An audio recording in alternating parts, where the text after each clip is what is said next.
One of the things that causes difficulty when it comes to decluttering is physical and mental health. How do you maintain momentum on your decluttering journey when your body or your mind is struggling? In today's podcast, I'm honoured to be talking to Clare Denny, one of our Declutter Hub members, about how almost 3 years ago, she woke up to a very different life to the one she had known the day before.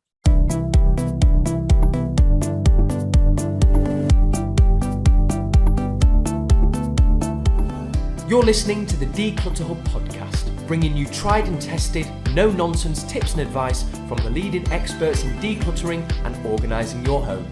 Now here's your host, Leslie Spellman.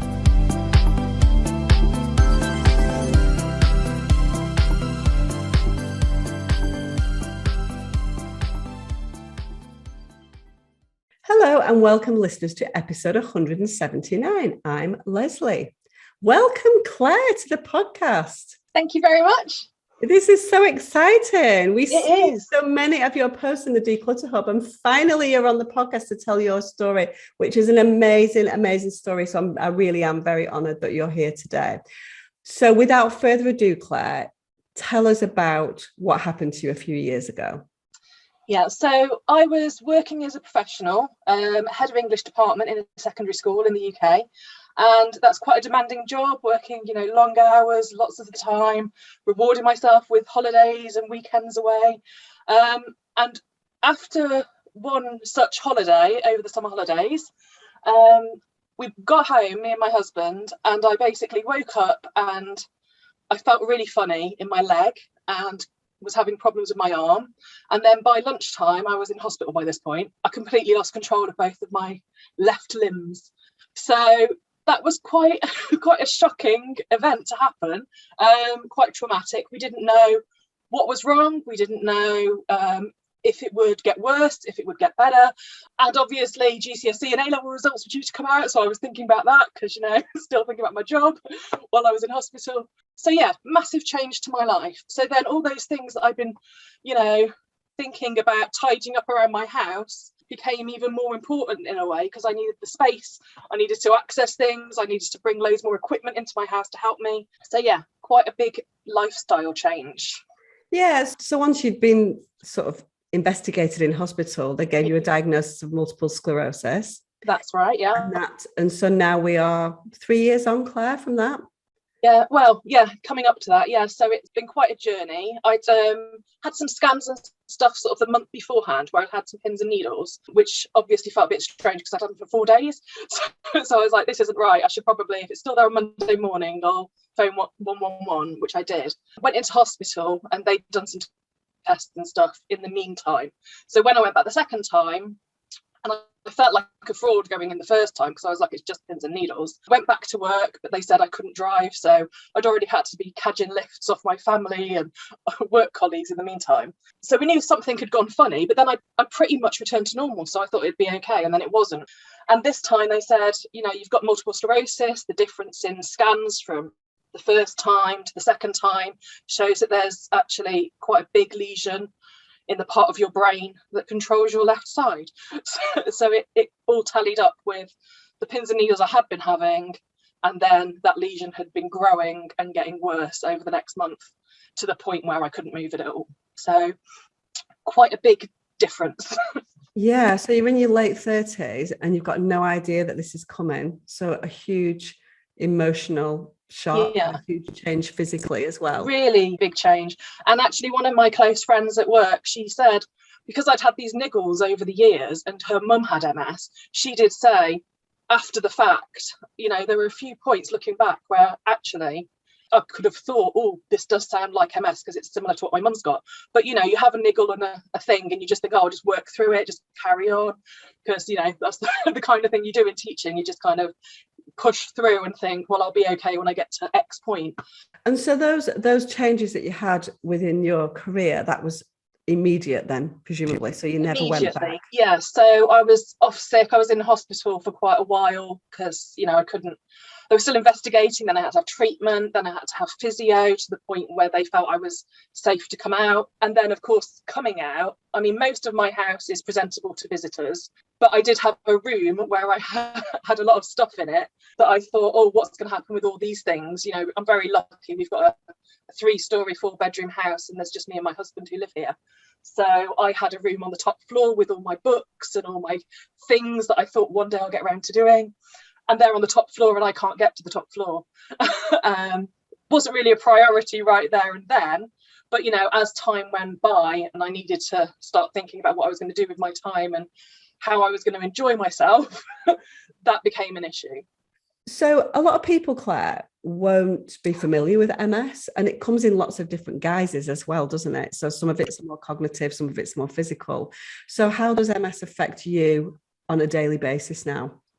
Yeah, that's right. And the thing about MS, they call it the snowflake disease because everybody is different. So some people have cognitive issues and no mobility. Some people have mobility, but no cognitive issues. Some people have both, and to varying degrees. So I have issues with my left foot. So when my left foot drops down, fall and stumble. So a lot of my time mentally is spent trying to prevent me falling. So I have to look a lot at the floor, what I'm doing. I have to think about what's around me, any obstacles that are coming up. And it's kind of like overthinking everything. And that overthinking makes my brain really tired. So as well as my foot not working and it physically getting tired in the muscles and nerves, my brain is doing the same thing and getting really overworked and tired. So that can make me get quite sleepy. And just like I really need to rest quite often. And I also have the same issues with my arm. So mentally, I get overstimulated and tired, and physically, I get overstimulated and tired. And they don't always happen at the same time.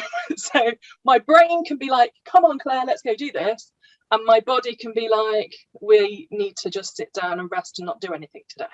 I think one of the things that I would say, because you've been in the membership, how long have you been in the membership now, Claire? About over a year. So about 13, 14 months. Yeah. Right.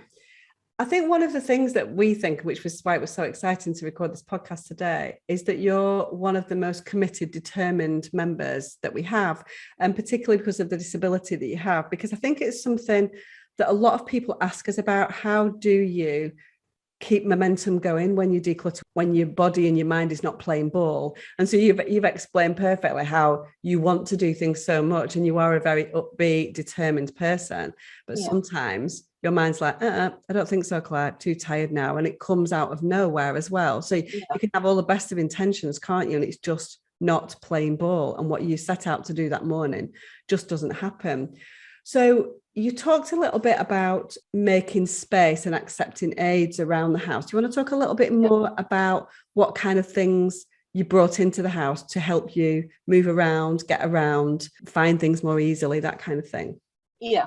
So it's a statement of fact. I needed space for those things. So other things were going to have to go. I can't walk very far, even with a stick. And because of getting so mentally exhausted, it's not safe for me to do that. So initially we got a mobility scooter. Now they're not small things to accommodate in your house. And my under the stairs, which is the place that it's best for it to go really, used to be my snack cupboard. It used to have my wine rack. It still has a wine rack. There are some things that you can't sacrifice, So a lot of things that were under the stairs, aspirational baking items, for example, it's a no-brainer. I need to be able to get out of the house. I need to get some headspace sometimes and leave. So I had to have space for that. In the kitchen, I need a perching stool because I can't stand up in the heat. I get really fatigued by heat as well, which is why showering and being in the kitchen, those things can be really exhausting.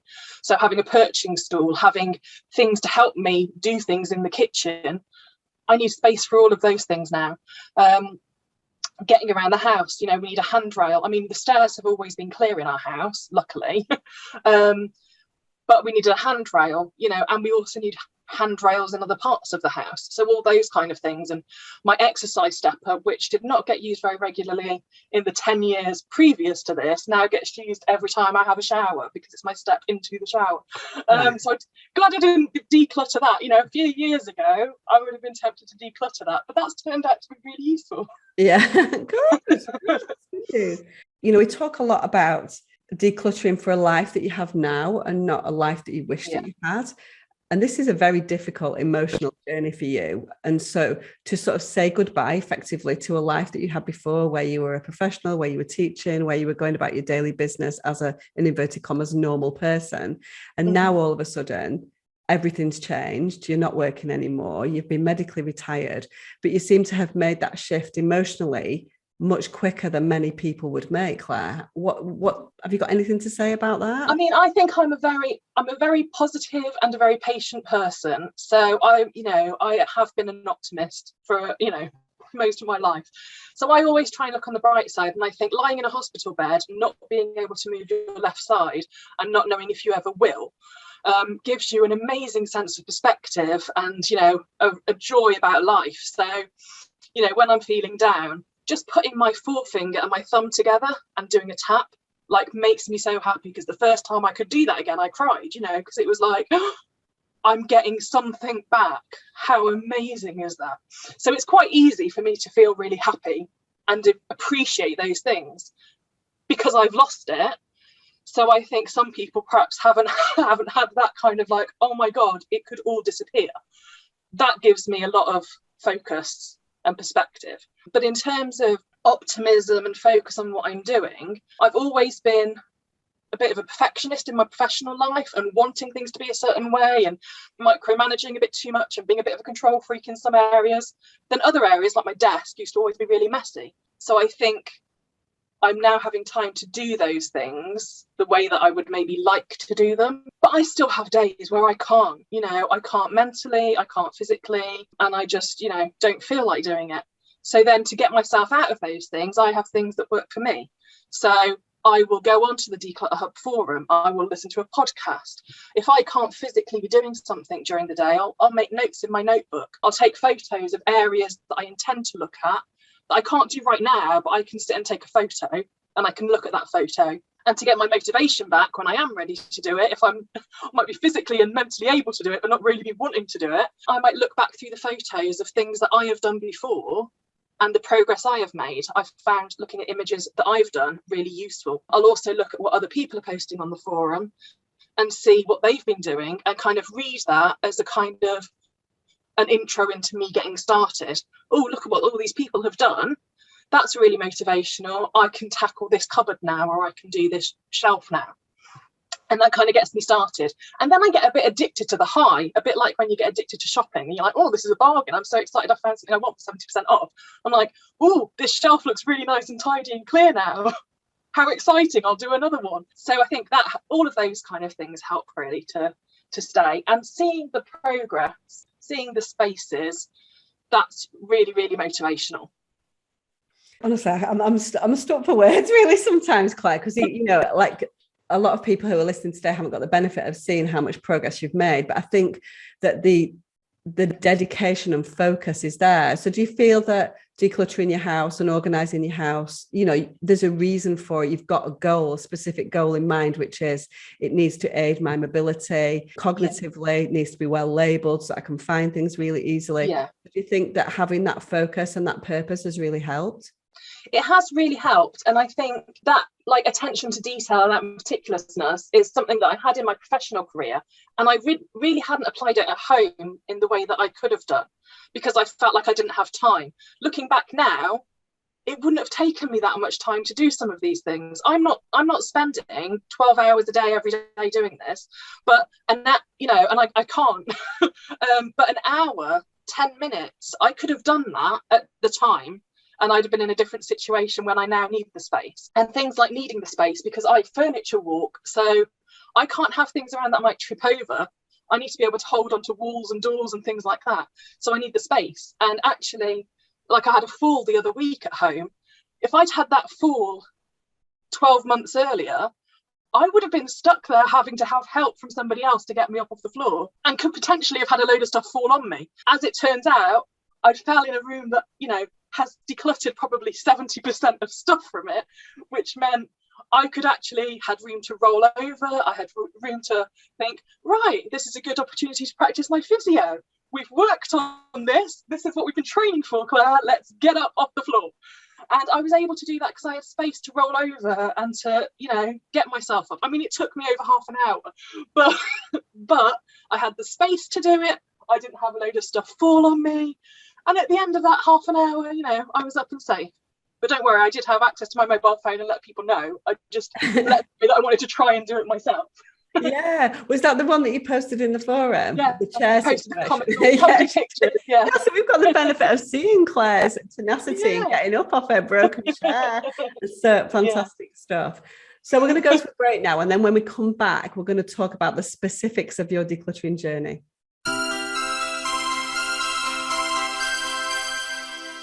Hi, just a little break from this podcast episode to delve into your imagination. Imagine your home with no clutter. It sounds perfect, doesn't it? You'll feel calm, content, and in control.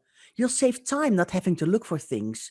You'll save money not buying things you already have. You'll love coming home after a busy day, and you'll be excited about guests dropping in. You can change your dream into reality by joining our membership.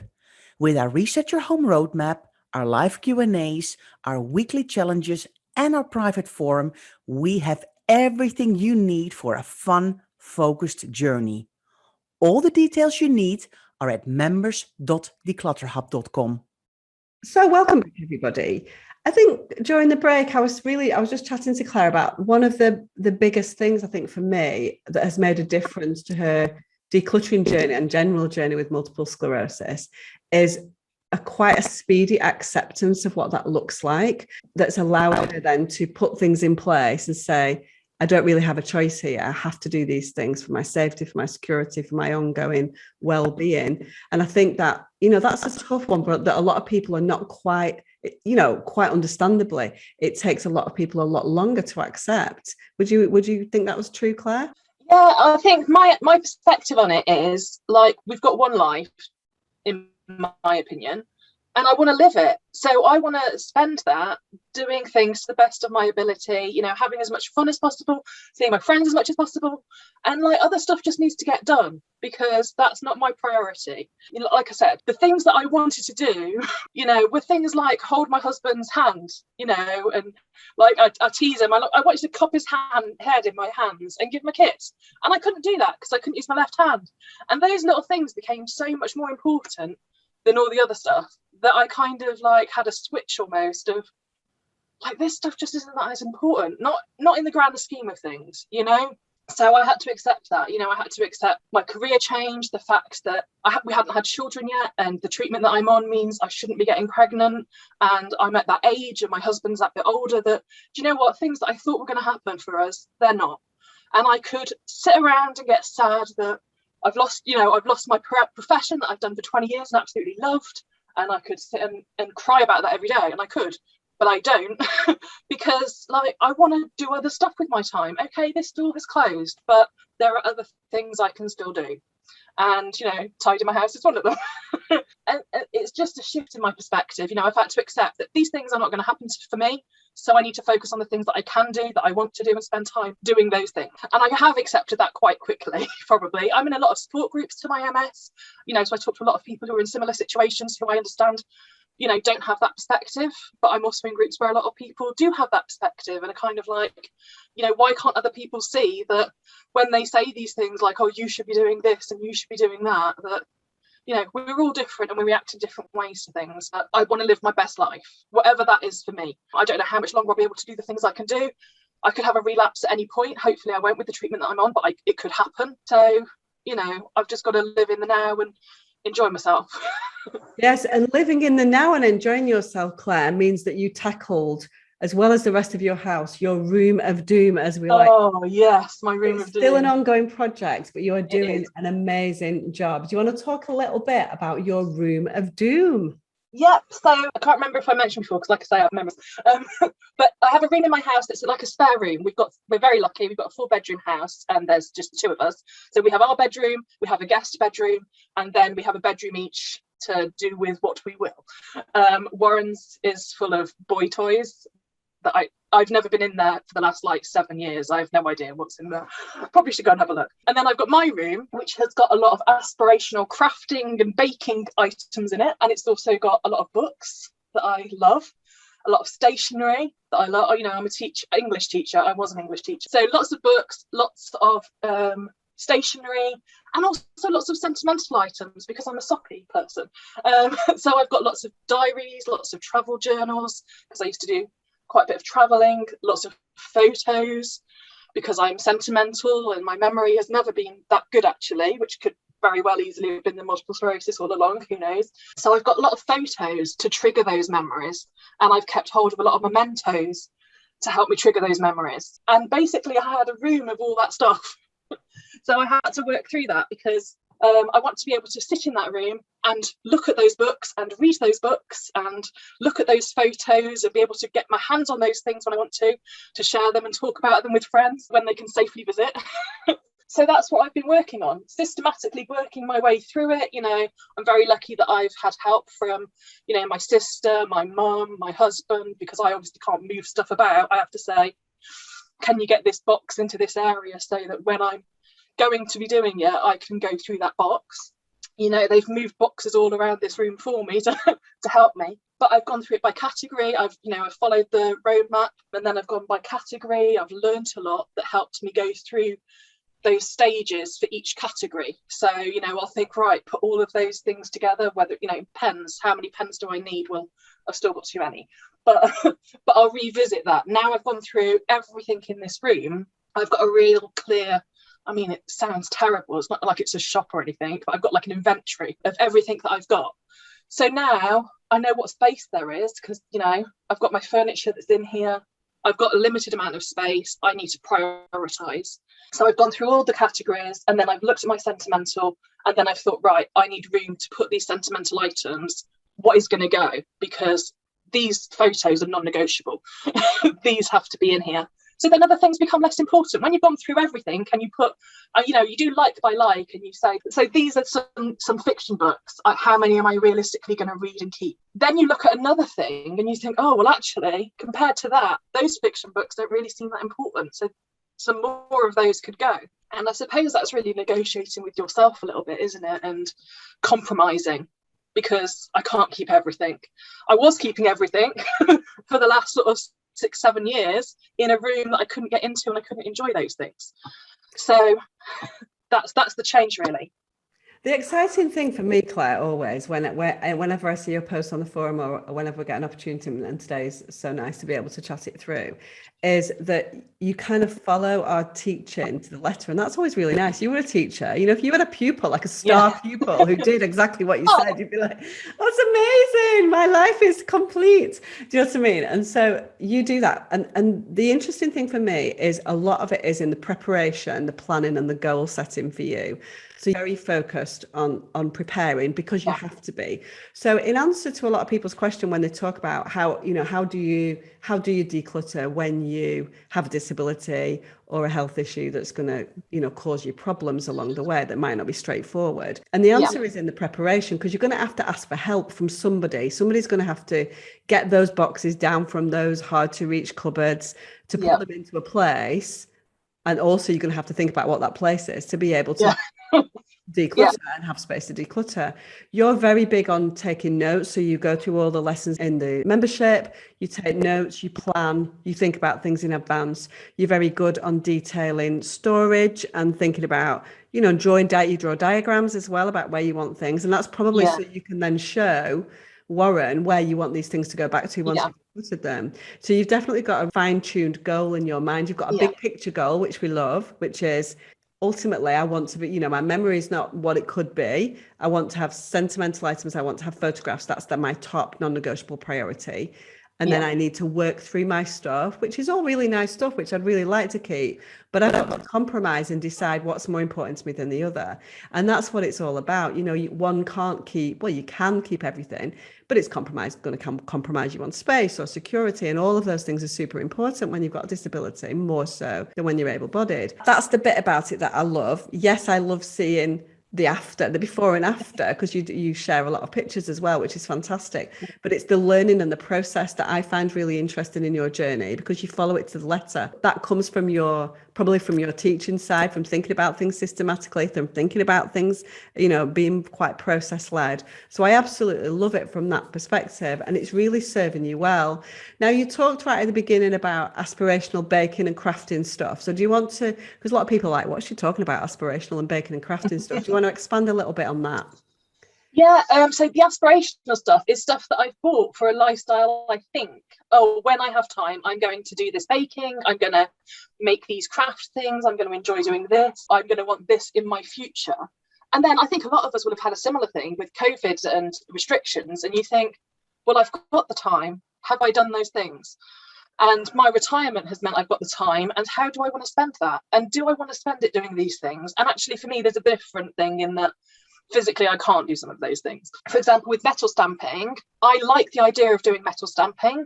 I have done some metal stamping in the past, but I physically can't, well, probably shouldn't be allowed to hold something in my left hand and whack it with a hammer, because I don't know what my left hand is going to do and where it's going to stay.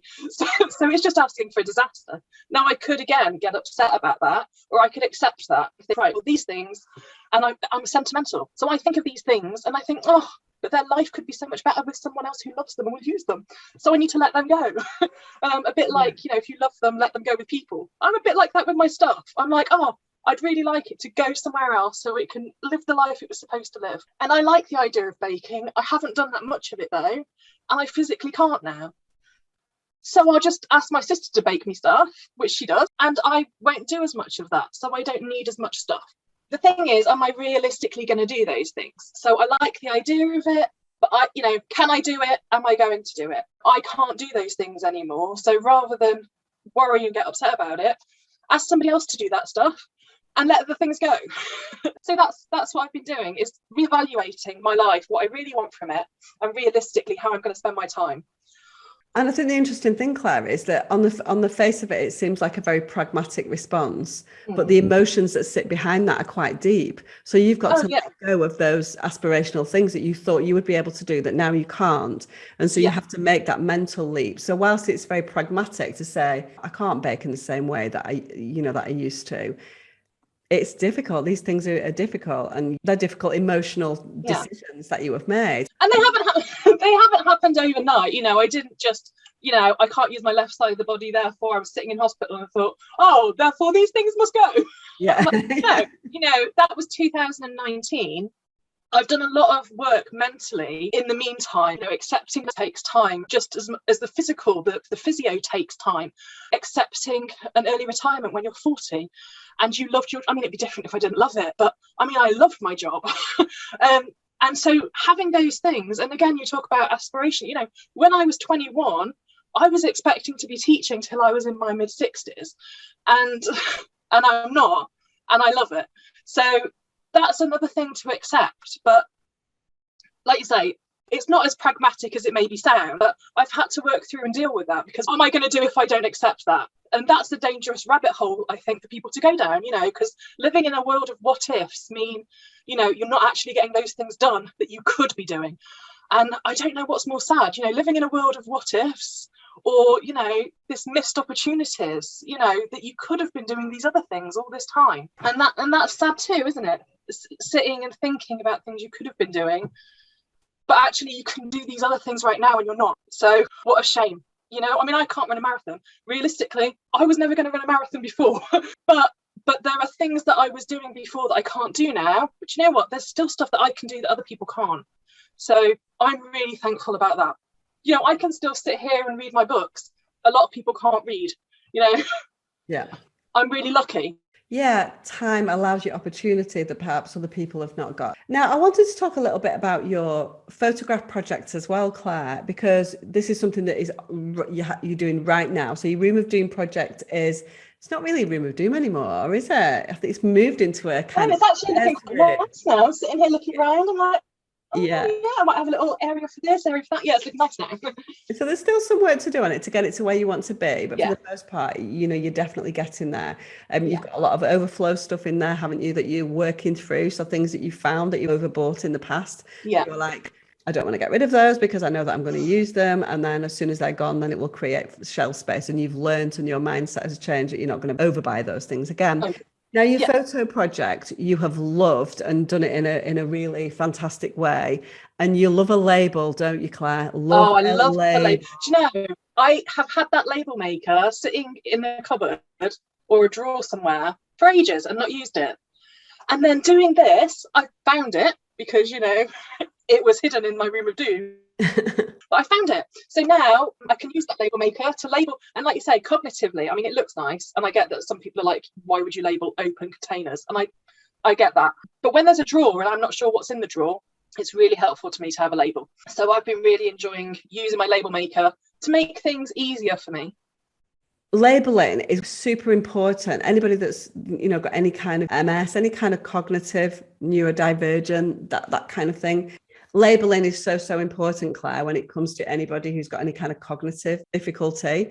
And I think, you know, you can also go so far as to have a lot of people take cupboards off doors and things like that as well. Doors off cupboards, I mean, not cupboards off doors, because that's useful as well. So labeling can't be underestimated. So it looks lovely, but actually it's got a very practical purpose. And you do love a label, and you've got fantastically labeled photo boxes in these beautiful sort of plastic storage boxes that look incredible and are fantastically categorized. And you're really enjoying the project, aren't you? Yeah, I'm really enjoying it. And I wasn't sure, to be honest, because we had 15 photo albums. You know, we had photo albums, we could look at them. I look at them more than my husband. But when I saw these photo boxes, I thought, oh, what a great idea, because I've got a lot of loose photos as well. I had like a shoebox full of photos and several packets of photos. You know, things will get round to one day. Well, this has been the day. So I thought, oh, those look really useful. So I got some and thought, well, let's see if I'd use them. And I went through all my photos, you know, very methodically, like you say. I made lots of notes in advance thinking, how would I do this? I went through all my photo albums and looked at what size are these photo albums, what categories are included in these photo albums, compared across all my photo albums, you know, what kind of categories are common themes. Why have I got photos in different sizes? I'm such an idiot. Why did I do that? And then I went through and categorized everything. And then I thought, well, I'll start using these photo boxes and then see. And I thought, well, do you know what? I actually really prefer to get the photos out and shuffle through them. I much prefer that doing this. The more I was thinking, actually, this is a bit of me.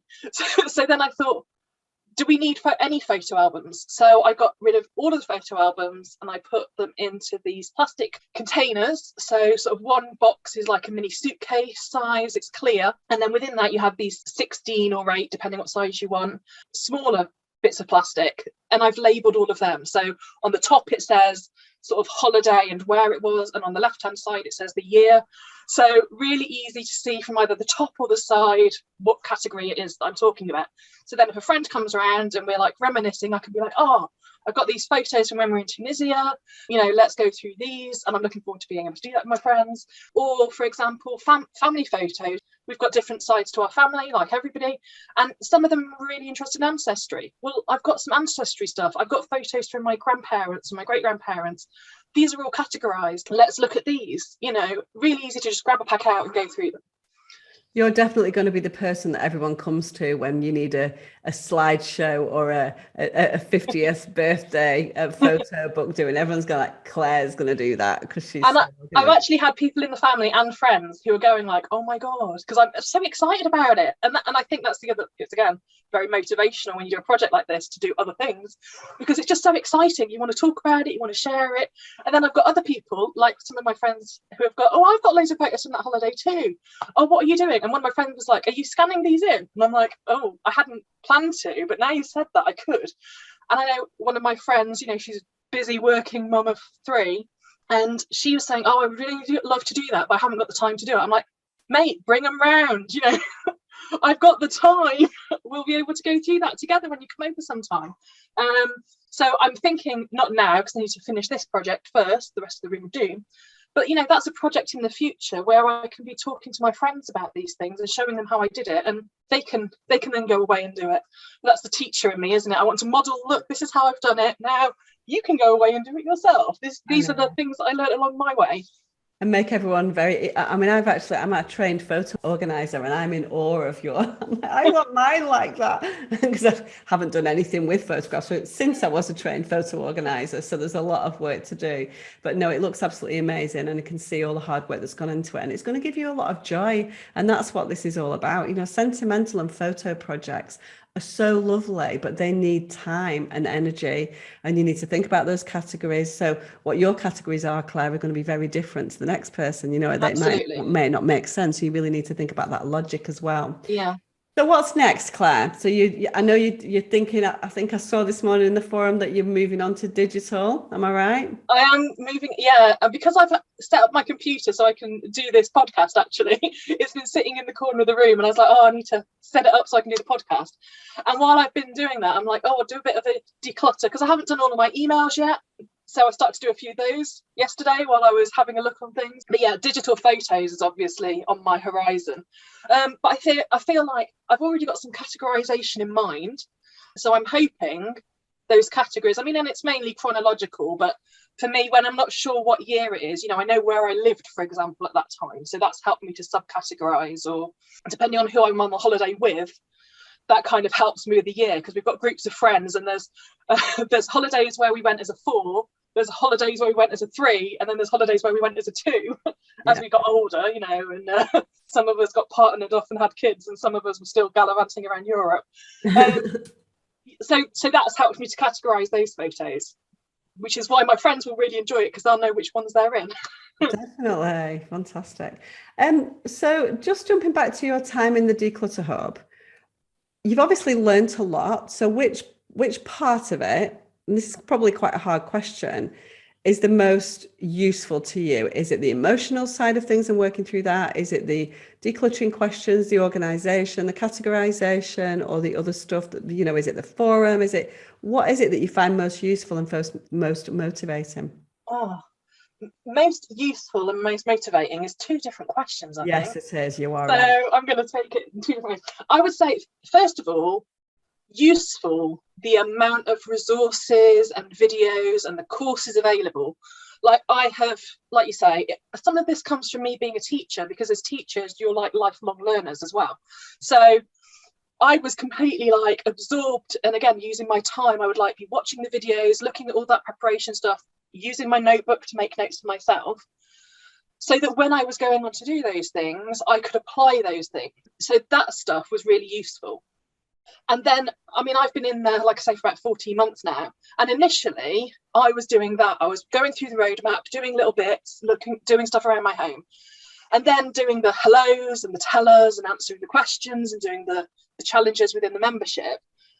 And then actually now, the forum it is actually a place I wish I'd started in sooner, because I find that so motivational. And I just kick myself a little bit for that bit when I was doing it on my own, that I wasn't getting more involved in the forum, because you get so much benefit from seeing what other people, searching the forum for doom, which I have done, for Room of Doom. I know not everyone calls it that, or craft or books or whatever. And you see what other people have done in the membership before you, and you see their progress, and you see their before, during and after. And that gives you ideas as well. I've already done the learning from what you and Ingrid have shared, and then I'm doing more learning from the other members. And then that makes me want to share, and then you start sharing and realize actually the sharing motivates you. So it's, I'm selfish, I post loads, and I don't do that for other people. I do that to be selfish, because it helps me. It helps me to see my own progress. It helps me, when I'm having those lulls and I'm like, oh, this doesn't seem to be improving. And then I look back and I'm like, oh, Claire, you've done loads. Give yourself a break. Yeah, there's a thread in the forum called Claire's Room that's been probably going for about 9 months, something like that. It's been a year. I checked this morning. It's been going since December. So it's 6 pages long of Claire's posts and people's comments, and it is so inspirational to be able to chronicle it in that way. And so I think you're right. I don't think you're absolutely not being selfish by posting, because that's what it's all about. But I think there's something in that where people who have struggled with clutter all their lives many people are quite secretive about that because they don't want to be shared. They don't want to share because they don't want to be judged. And so therefore it takes a while for you to come out of your shell and to feel confident enough to share with other people. And so I think that's why people in the beginning are very reticent to share, because it's hard. And, you know, we see people, we've got a lot of new members in the membership at the moment, and it's a big mental leap, isn't it? I'm not ready. I'll post something, but I'm not ready to post photos. And we completely get that. And the forum is there for anybody to do with it what they want. You know, you can just be a stalker and watch what's going on. You don't need to post. You can still learn from other people. So it's fantastic. So it's interesting to see that journey and the way that you did it in the beginning, Claire. And now that you've been with us, you know, over a year, how that looks. You know, you've still got work to do. You're doing a fantastic job. We'll make a professional organizer out of you yet, Claire. Or a photo organizer, you know. Definitely do that in your own pace. I mean, most of my photos are selfies, if I'm honest. My friends and family joke that most of the photos, it's hard to chronicleize because it's a photo of my face and then something that should be a landmark in the background, but you can't quite tell. Is that the Arc de Triomphe? Is it, you know, York Minster? Who knows? Oh, fantastic. Anyway, Claire, amazing. Thank you so much for sharing your journey. You're an incredible force of nature that's doing this amazing work on yourself, in your family, and sharing it with other people who might be feeling a little bit low and thinking, I've got a disability, this is really hard for me. And you can show that there is another way to enjoy life and to embrace life with less clutter, to make things ultimately safer and more straightforward for you to carry on in your positive way. So I've absolutely loved you sharing your journey, talking to you today. I've been lost for words many times. The edits are big in this one, aren't they? Yeah, I'm sure they will be. So, but I mean, if you told me 14 months ago that my room would be as clear as it is now, like, I wouldn't have believed you. I would think, no, there's no way. You know, I mean, I've got a room, I can't work out the measurements, but, you know, it's the size of a bedroom. And it was up to probably my waist or my shoulders in places. If you told me that it was as it is now, in like, I could be there in 14 months, I would really not have believed you. And it's just been that slow chipping. I've noticed if you search chipping away in the forum, you're going to have loads of my posts because it's like constantly just chipping away. And that's all it's been, you know, little and often, lots of rests, lots of time sitting in the room and looking, thinking, what am I going to do next? And 3 notebooks full of notes and diagrams. And, you know, that's how I've got here.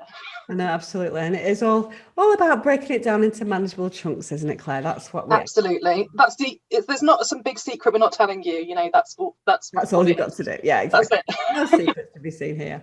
So next week, if you want to tune in, we are talking about 10 things to declutter from your wardrobe. I'm pretty sure you could do more than 10 things, but we are going to focus on 10 things that are easy peasy wins when it comes to decluttering your wardrobe.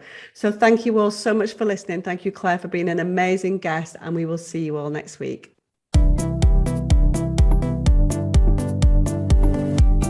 Thanks so much for listening to the Declutter Hub podcast. Don't forget to subscribe to us in your podcast player so you don't miss an episode, and we'll see you next week.